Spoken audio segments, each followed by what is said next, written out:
نحمده ونصلي ونسلم على رسوله النبي الكريم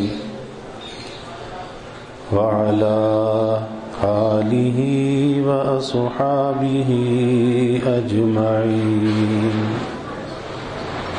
اللهم صل على سيدنا ومولانا محمد وعلى آل سيدنا ومولانا محمد وبارك وسلم صلاة وسلاما كثيرا كثيرا. توفیق الہی اپنے مرشد پاک کی برکت سے حکیم الامت مجدد الملت حضرت تھانوی رحمۃ اللہ علیہ کے ملفوظات کا سلسلہ چل رہا ہے. فرمایا کہ تقاضائے معصیت پر عمل کر لینے کے بعد جو ایک قسم کا سکون محسوس ہوتا ہے وہ ہرگز قابل قدر نہیں، کیونکہ یہ کیفیت ہے، عمل نہیں، اور کیفیت موجب قرب نہیں بلکہ عمل باعث قرب ہے. چھوٹا سا ملفوظ ہے لیکن بڑی اہم بات اس میں حضرت نے بیان فرمائی ہے کہ انسان ہے، اس میں گناہوں کے تقاضے، گناہوں کے خیالات پیدا ہوتے رہتے ہیں.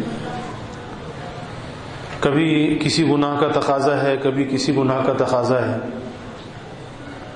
شیطان ایک وسوسہ یہ بھی ڈالتا ہے، یہ خیال بھی ڈالتا ہے، کہتا ہے کہ یہ جو گناہ کا تقاضا ہے تو گناہ پہ عمل کر لے، تو جب عمل کر لے گا تو سکون ہو جائے گا. کسی کو دیکھنے کو جی چاہتا ہے تو دیکھ لے، جب دیکھ لے گا تو سکون ہو جائے گا. کچھ بولنے کو جی چاہتا ہے تو بول لے تو سکون ہو جائے گا. اب یہ ہے تقاضۂ معصیت پر عمل کرنا. اور کبھی ایسا ہوتا بھی ہے کہ اس گناہ کو کرنے کے بعد وقتی طور پر اسے محسوس ہوتا ہے کہ ہاں کچھ سکون سا ہو گیا، حالانکہ وہ سکون نہیں ہوتا، وہ کیفیت ہوتی ہے. اور کوئی بھی کیفیت کو یہ سمجھے گی جی گناہ کے بعد تو بے چینی ہونی چاہیے تھی، پریشانی ہونی چاہیے تھی، تو گناہ کے بعد تو سکون آ گیا. سکون آ گیا تو اس کا مطلب یہ کوئی گناہ نہیں ہے، نہیں، یہ کیفیت ہے. اور کیفیت جو ہے وہ کبھی موجب قرب نہیں ہوتی. حضرت یہ بات یہاں پہ سمجھا رہے ہیں، کیفیت موجب قرب نہیں ہوتی. وہ جو عمل کیا ہے نا، وہ جو گناہ کیا ہے وہ عمل تھا اور یہ کیفیت تھی، تو وہ عمل تو انسان کو اللہ سے قریب بھی کرتا ہے اور عمل اللہ سے دور بھی کرتا ہے. اگر اچھا عمل ہے اللہ سے قریب کر دے گا، اگر برا عمل ہے اللہ سے دور کر دے گا. تو عمل کے اندر تو یہ تاثیر ہے کہ وہ موجب جزا اور سزا ہے، اس پہ جزا اور سزا کا ترتب ہوتا ہے، لیکن کیفیت پہ نہیں ہوتا. مثلا ابھی جمعے کی نماز پڑھی، ایک آدمی ہے اس کا نماز کے اندر بہت جی لگا، پوری توجہ کے ساتھ دھیان کے ساتھ نماز پڑھی. ایک آدمی ہے اسے وسوسے خیالات آتے رہے، وسوسے آتے رہے. تو اب وہ جو اس کی نماز کے اندر توجہ قائم تھی، اسے لذت آ رہی تھی، مزہ آ رہا تھا. تو یہ لذت اور مزہ ایک کیفیت تو ہے لیکن باعث قرب نہیں ہے. اچھی کیفیت ہے لیکن منزل نہیں ہے، مقصود نہیں ہے. اگر اس کو مقصود سمجھ لیا، نتیجہ کیا ہوگا کہ جب تک مزہ ہے تو عمل کرے گا، مزہ چلا جائے گا تو عمل بھی چلا جائے گا. تو مزے کا طالب ہوگا، مولا کا طالب نہیں ہوگا. اور مقصود کیا ہے؟ اللہ کا طالب ہونا، اللہ کی رضا پیش نظر ہونا. کس لیے عمل کرنا ہے؟ اللہ کو راضی کرنے کے لیے، اللہ کے حق کو ادا کرنے کے لیے. مزہ آئے جب بھی کرنا ہے، نہ آئے جب بھی کرنا ہے. اسی طرح ایک آدمی وسوسوں کے ساتھ نماز پڑھ رہا ہے، لیکن نماز پڑھ رہا ہے. اب یہاں پر دو کیفیتیں انسان کے اندر پیدا ہوتی ہیں. کبھی ایسا بھی ہوتا ہے جس کو حضرت حاجی امداد اللہ صاحب مہاجر مکی رحمۃ اللہ علیہ نے یہ لکھا کہ ایک حجاب نورانی ہوتا ہے اور ایک حجاب ظلمانی ہوتا ہے. ہمارے ذہن میں تو یہی بات ہے کہ جب آدمی گناہ کرتا ہے تو وہ ایک ظلمت کا حجاب، ظلمت کا پردہ آ جاتا ہے اور اللہ سے دور کر دیتا ہے. نہیں، کبھی حجاب نورانی بھی ہوتا ہے. حجاب نورانی اس طرح سے ہوتا ہے کہ جب نیک عمل کیا، اچھی کیفیات طاری ہوئی، اب اس نے کیفیات کو مقصود سمجھ لیا، اللہ کی رضا کو مقصود نہیں سمجھا، کیفیت کو مقصود سمجھ لیا. اب لذت اور مزے کے لیے عمل کر رہا ہے، اور لذت چلی گئی تو پریشان ہو رہا ہے، رو رہا ہے کہ لذت کیوں چلی گئی، مزہ کیوں چلا گیا. تو طالب لذت ہے، طالب مولا نہیں ہے. اور سمجھ کیا رہا ہے؟ سمجھ یہ رہا ہے کہ یہی چیز باعث قرب ہے، حالانکہ کیفیت باعث قرب نہیں ہے. تو یہ حجاب ہے، یہ دھوکہ ہے. اب یہ حجاب نورانی ہے، اس کو ہر آدمی نہیں سمجھتا. تو یہ نورانی حجاب ایسا ہوتا ہے کہ انسان کے اندر ایک عجب اور خود پسندی پیدا کر دیتا ہے. عجب، بڑائی. کیا بڑائی کہ میرا عمل تو بہت قیمتی ہے، میرا عمل تو بہت شاندار ہے، ایسی کیفیات حاصل ہوتی ہیں، ایسی لذت اور مزہ آتا ہے. تو نظر اللہ کی توفیق پر نہیں رہتی، اس کے فضل پہ نہیں رہتی، اپنے عمل پہ چلی جاتی ہے، اور اسے اپنا ذاتی عمل، ذاتی فعل سمجھنے لگتا ہے کہ میں نے کچھ کیا ہے، اور ہونا کیا چاہیے، اللہ نے کرا دیا ہے. اگر ہوا ہے تو اللہ کی توفیق سے ہوا ہے، میرا کیا دخل تھا. اگر توفیق نہ ہوتی تو کچھ بھی نہ ہوتا. وما توفیقی الا باللہ، جو کچھ ہے ان کی توفیق سے ہے. تو یہ نورانی حجاب ہے، اور یہ نیکی کے ساتھ بھی انسان کے لیے قرب کا سبب نہیں ہوتا، بلکہ بہت کا ذریعہ بن جاتا ہے کہ یہ عجب میں، خود پسندی میں، اپنے عمل کی خوبی میں، اپنی ذات کی خوبی میں مشغول ہو جاتا ہے. اور ادھر وہ شخص کہ جو عمل تو کر رہا ہے گناہ کا، نافرمانی کا، لیکن اس کے دل میں ندامت آ رہی ہے، پشیمانی آ رہی ہے. اس کی وہ ندامت اور پشیمانی، اپنے کو مجرم سمجھنا، قصوروار سمجھنا، اللہ کے سامنے رونا، گڑ گڑانا، تو وہ گناہ کر کے ندامت کا اختیار کرنا اسے اللہ سے قریب کر رہا ہے، اور یہ نیکی کر کے یہ دور ہو رہا ہے، حجابات کو بڑھا رہا ہے. تو اس لیے کبھی کیفیت کو مقصود نہیں سمجھنا چاہیے. کیفیت کس سے ہے؟ کیف کیا ہے؟ ضیف کسے کہتے ہیں؟ مہمان کو. تو مہمان ہمیشہ رہنے کے لیے نہیں آتا، مہمان تو چند دن کے لیے آتا ہے، رہتا ہے، چلا جاتا ہے. اسی طرح سے کیفیت ہمیشہ نہیں رہا کرتی. کیفیت مہمان ہوتی ہے، آج ہے کل نہیں ہے. آج دعا میں رونا آیا، کل رونا نہیں آئے گا. کیا مطلب دعا مانگنا چھوڑ دیں؟ آج سجدوں میں، نماز میں بڑا مزہ آیا، کل نہیں آئے گا، کیا نماز چھوڑ دیں؟ نہیں. عمل مقصود ہے، اللہ کی رضا مقصود ہے، کیفیت مقصود نہیں ہے، مزہ مقصود نہیں ہے. تو وہی بات حضرت یہاں پہ سمجھا رہے ہیں کہ تقاضۂ معصیت پر عمل کرنے کے بعد جو ایک قسم کا سکون محسوس ہوتا ہے، اور حقیقت یہ کہ وہ سکون نہیں ہوتا، وہ سکون نہیں ہوتا.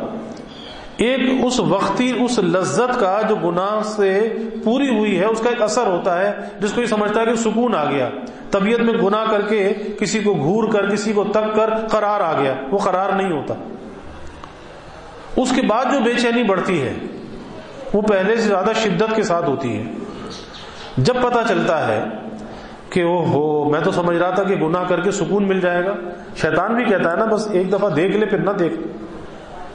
نفس بھی کہتا ہے کہ اتنا تقاضا ہے تو ایک دفعہ جی بھر کے دیکھ لو، پھر مت دیکھنا. تو وہ ایک دفعہ جی بھر کے دیکھنا، گھورنا، تکنا، وہی دل کا روگ بن جاتا ہے، کیونکہ وہ تصویر اندر چھپ گئی. اب اسے نکالے کیسے؟ وہ تو چھپ گئی، وہ تو دل کا روگ بن گئی، اب کیسے دل سے نکالے؟ تو اس کا علاج دیکھنا نہیں تھا، اس کا علاج تو مخالفت نفس تھا۔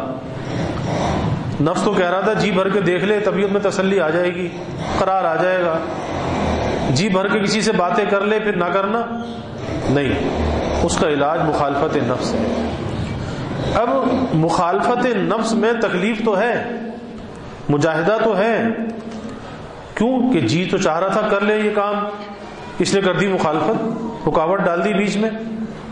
اب جب رکاوٹ ڈال دی تو تکلیف تو ہوگی، پریشانی تو ہوگی، لیکن یہ مجاہدہ، یہ تکلیف، یہ پریشانی موجب قرب ہے، اللہ کے لیے ہے نا۔ کیوں رکا تھا؟ کس لیے رکا تھا؟ کس لیے تکلیف برداشت کی تھی؟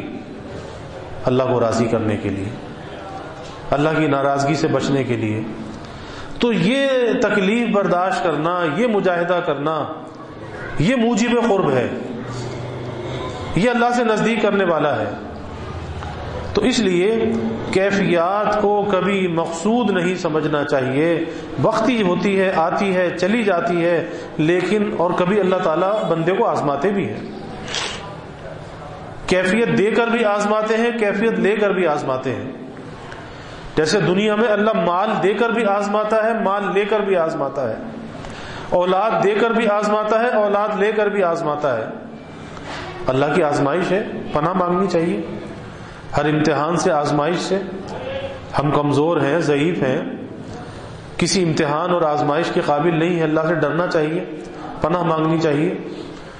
لیکن چونکہ ایمان ہے نا، تو ایمان کے ساتھ آزمائش آئے گی، ضرور آئے گی، اور آزمائش کیا ہوگی؟ استقامت پہ آزمایا جائے گا کہ استقامت اس کے اندر کتنی ہے، کتنی استقامت دکھلاتا ہے۔ ان الذین قالوا ربنا اللہ، کہ دعویٰ تو بہت بڑا کر دیا کہ بے شک ہمارا رب اللہ ہے، لیکن اصل چیز ثم استقاموا ہے کہ اگر اس دعوے کے بعد کہ میرا رب اللہ ہے، پھر اس کے تقاضے پورے کیے، یعنی استقامت کے ساتھ ڈٹا رہا، جمع رہا، نفس بھی بہکاتا رہا، شیطان بھی بہکاتا رہا، ماحول بھی ورغلاتا رہا، دوست بھی دشمن بنا رہا، لیکن اس کی استقامت میں کوئی جنبش نہیں آئی، جمع رہا کہ نہیں، راضی کس کو کرنا؟ اللہ کو کرنا ہے۔ ثم استقاموا۔ اب اس کے بعد بشارتیں ہیں، تتنزل علیہم الملائکہ اللہ تخافوا ولا تحزنوا وابشروا بالجنۃ التي كنتم توعدون۔ اور آگے نحن اولیاؤکم فی الحیات الدنیا والآخرہ، یہ بھی فرما رہے ہیں کہ ہم تمہارے دوست ہیں، کہاں پہ؟ دنیا میں بھی، آخرت میں بھی۔ تو امید لگانی ہے تو ہم سے لگاؤ، کچھ فائدہ ملے گا تو ہم سے ملے گا، کس دنیا کے دندے میں پڑے؟ بس تم استقامت دکھا دو۔ یہ تو کہہ دیا کہ میرا رب اللہ ہے، کلمہ پڑھ لیا، لیکن اس کلمے کے تقاضوں کو پورا تو کر دو۔ جب اس کلمے کے تقاضوں کو پورا کرو گے، ثم استقاموا ہوگا، پھر ملائکہ کا نزول بھی ہوگا، بشارتیں بھی ہوں گی کہ جب دنیا سے جائے گا اللہ تخافوا ولا تحزنوا، نہ کوئی فکر کر، نہ کوئی غم کر، کوئی فکر کی بات نہیں، کوئی غم کی بات نہیں۔ کہاں جا رہا ہے؟ ارے تو اللہ کے جوار رحمت میں جا رہا ہے، اس کے آغوش رحمت میں جا رہا ہے، تو کس بات کا غم کرتا ہے؟ جب تو نے دنیا کی زندگی مجاہدے کے ساتھ گزاری ہے، اللہ کو راضی کرنے میں گزاری ہے، اب غم کیوں کرتا ہے؟ تسلی دی جاتی ہے، تسلی دی جاتی ہے۔ جیسے کوئی سفر پہ جاتا ہے، ماں باپ سے بچھڑتا ہے تو رونے لگتا ہے، تو ماں تسلی دیتی، بیٹا کیوں تو روتا ہے؟ تھوڑے دن کے بعد پھر آ جائے گا واپس، رونے کی کون سی بات ہے، پھر ہمارے پاس ہی ہوگا۔ تو تسلی دی جاتی ہے کہ دنیا میں تو نے بڑے مجاہدے کیے، مشقت کی، مخالفت نفس کی، شیطان سے بھی لڑا، نفس سے بھی لڑا، اللہ تخافوا ولا تحزنوا، اب کوئی غم نہیں، کوئی پریشانی نہیں، کوئی فکر نہیں۔ اور پھر تیرے لیے بشارت بھی ہے، وابشروا، تیرے لیے بشارت بھی ہے، کس چیز کی؟ وابشروا بالجنۃ التي كنتم توعدون، اس جنت کی بشارت جس کا تیرے رب نے تجھ سے وعدہ کیا تھا، جنت کی بشارت۔ تو اس لیے ایک سبق ہے کہ مقصود اللہ تعالیٰ کی رضا ہونی چاہیے، مقصود، اور اللہ کی رضا کے جو مواقع ہیں وہ قدم قدم پہ موجود ہیں۔ خالی یہی نہیں کہ مسجد میں آئے گا تو رضا ملے گی، نماز پڑھے گا تو رضا ملے گی، نہیں، قدم قدم پہ موجود ہیں۔ کس طرح سے؟ کہ ہر کام میں، ہر کلام میں سوچ لے اللہ راضی ہوگا یا ناراض ہوگا، اللہ راضی ہوگا یا ناراض ہوگا۔ ایک مراقبہ ہے، ایک فکر ہے، ایک سوچ ہے۔ اپنے آپ سے سوال کریں اللہ راضی ہوگا یا ناراض ہوگا۔ اب دل کیا کہتا ہے؟ یہ دل اندر سے صحیح کہتا ہے، غلط تو ہم خود کرتے ہیں، دل صحیح کہتا ہے۔ جب کوئی بندہ کوئی غلط کرنے جاتا ہے نا، دل اندر سے اس کو نوک کرتا ہے، کھٹکھٹاتا ہے، ہم پھر بھی برا کام کر لیتے ہیں۔ تو اپنے آپ سے سوال کرنا چاہیے، پوچھنا چاہیے کہ میرا قول، میرا فعل، میرا عمل، میری ملاقات، کسی سے ملنا نہ ملنا، کسی کو دینا نہ دینا، کسی سے محبت کرنا، عداوت رکھنا، کس کے لیے ہے؟ اللہ راضی ہوگا تو کر لے، اور اگر اللہ ناراض ہوگا تو پھر کبھی اس برائی کے قریب نہ جائے۔ دل جس کے لیے کہتا ہو کہ اللہ ناراض ہوگا، پھر کبھی وہ کام نہ کرے۔ اور جس نے اس فکر کو اپنی زندگی کا مقصد بنا لیا کہ اللہ کی رضا کو پیش نظر رکھا، پھر اس کی زندگی کا ہر اٹھنے والا قدم اسے اللہ سے نزدیک کرتا ہے، اللہ سے قریب کرتا ہے، کیونکہ وہ قدم کس لیے اٹھا رہا ہے، کس کے لیے اٹھا رہا ہے؟ اللہ کو راضی کرنے کے لیے۔ ہر اٹھنے والا قدم اللہ کی رضا کا ہے، اور جو اللہ کی رضا کے لیے ہے وہ اللہ کے قرب کا ایک درجہ ہے۔ تو یہ اللہ کے قرب کے درجات، اس کے مراتب کو زندگی کے اندر طے کرتا چلا جاتا ہے، اور یہ زندگی میں اتنی ترقی کرتا چلا جاتا ہے پیچھے مڑ کے نہیں دیکھتا۔ اور جس کے اندر یہ فکر نہیں ہوتی، قدم قدم پہ ٹھوکریں کھاتا ہے، اور ٹھوکر کھا کے بھی عقل نہیں آتی۔ کیوں نہیں آتی؟ کہ یہ فکر پیدا نہیں ہوتی کہ اللہ کو راضی کیا یا ناراض کیا، یہ فکر ہی نہیں آتی۔ اس لیے خواجہ حسن بصری رحمۃ اللہ علیہ کی مجلس میں ذکر ہو رہا تھا، بلکہ خواجہ حسن بصری رحمۃ اللہ علیہ نے ایک بات فرمایا کہ ہم نے ایسے لوگوں کو دیکھا ہے کہ جو اپنے وقت کے معاملے میں اتنے محتاط تھے کہ جیسے سونا چاندی کے خرچ کرنے میں آدمی محتاط ہوتا ہے، وہ اپنے وقت کے معاملے میں محتاط تھے۔ ہم نے ایسے لوگوں کو دیکھا ہے، اور اب ایسا وقت آ گیا کہ آدمی سوچتا ہی نہیں ہے۔ اور فرمایا کہ ہم نے ایسے لوگوں کو دیکھا ہے کہ جو عمل کرنے سے پہلے سوچتے تھے کہ کرنا چاہیے یا نہیں کرنا چاہیے۔ پھر کہا کہ ایسا زمانہ آیا کہ عمل کر کے سوچتے تھے۔ ایک تو وہ تھا کہ کرنے سے پہلے سوچتے تھے کرنا چاہیے یا نہیں کرنا چاہیے، اور عقل اور دانش کی بات یہی ہے کہ پہلے سوچنا چاہیے کرنا چاہیے یا نہیں کرنا چاہیے۔ لیکن پھر ایسا زمانہ آ گیا کہ لوگ کر کے سوچنے لگے، تو یہ بھی غنیمت تھا کہ اگر اپنی غلطی محسوس ہو جاتی تو تلافی کر لیتے تھے کہ بھئی یہ کام غلط ہو گیا، آئندہ یہ غلطی نہیں ہونی چاہیے۔ لیکن خواجہ حسن بصری اپنے زمانے میں فرما رہے ہیں کہ اب ایسا زمانہ آ گیا کر کے سوچتے بھی نہیں ہیں۔ آج اس سے بھی بدتر زمانہ ہے کہ ہر آدمی اپنی زندگی پر مطمئن ہے، جہاں ہے، جیسا ہے، جو کچھ کر رہا ہے، اس کو فکر نہیں ہے کہ میرے اندر کچھ خامی ہے، کمزوری ہے، خرابی ہے، اسے دور کر لوں۔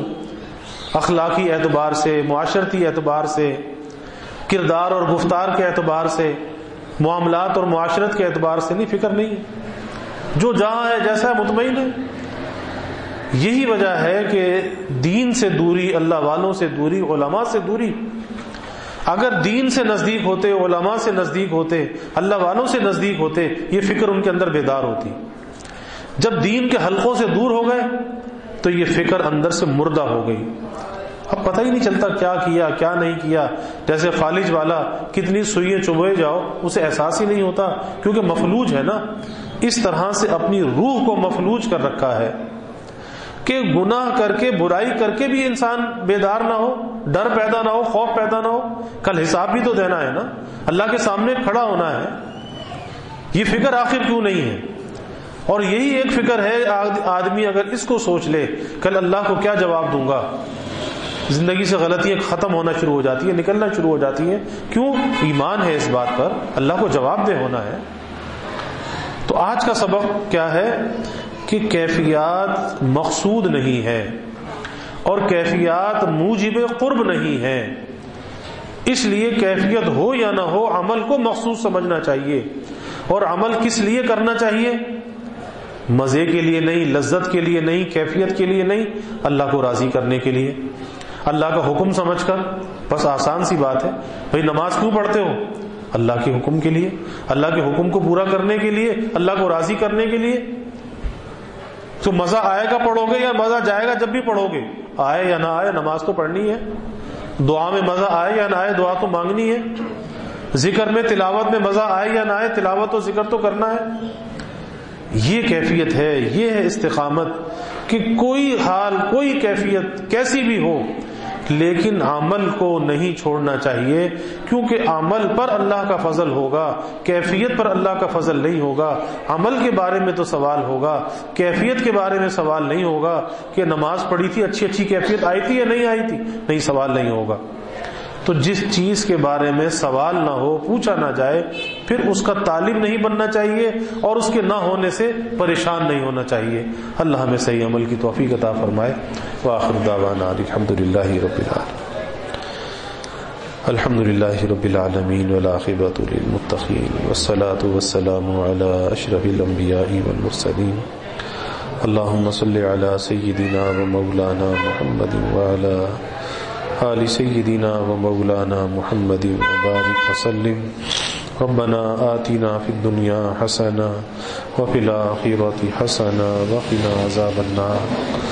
ربنا اتمم لنا نورنا واغفر لنا انک علی کل شیء قدیر.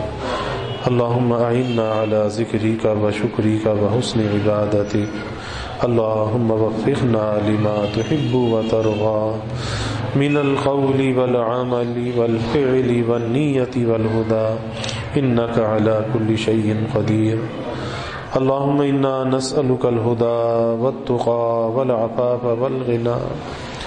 اللہم انا نسألک الصحة والعفة والأمان وحسن الخلق والرضا بالقدر. اللہم زدنا ولا تنقصنا وأكرمنا ولا تهنا وأعطنا ولا تحرمنا وآثرنا ولا تؤثر علينا وأرغنا وارغ عنا وأرغنا وارغ عنا. اللهم إنا نعوذ بك من جهد البلاء ودرك الشقاء وسوء القضاء وشماتة الأعداء.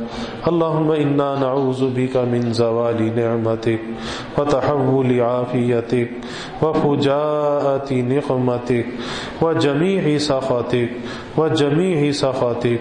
اللهم اغفر ذنوبنا واستر عيوبنا واشرح صدورنا واحفظ قلوبنا ونبر قلوبنا ويسر أمورنا وحسن مرادنا وتمم تقصيرنا. اللهم نجنا مما نخاف يا حفي الألطاف. اللهم أرنا الحق حقا وارزقنا اتباعه وأرنا الباطل باطلا وارزقنا اجتنابا. اللهم إنا نسألك العفو والعافية والمعافاة الدائمة في الدين والدنيا والآخرة والفوز بالجنة والنجاة من النار. اللهم إنا نسألك من خير ما سألك منه نبيك سيدنا محمد صلى الله عليه وسلم ونعوذ بك من شر ما استعاذك منه نبيك سيدنا محمد صلى الله عليه وسلم وأنت المستعان وعليك البلاغ ولا حول ولا قوة إلا بالله. وجزى الله عنا محمدا صلى الله عليه وسلم ما هو أهله وصلى الله تعالى وسلم على النبي الكريم. آمين.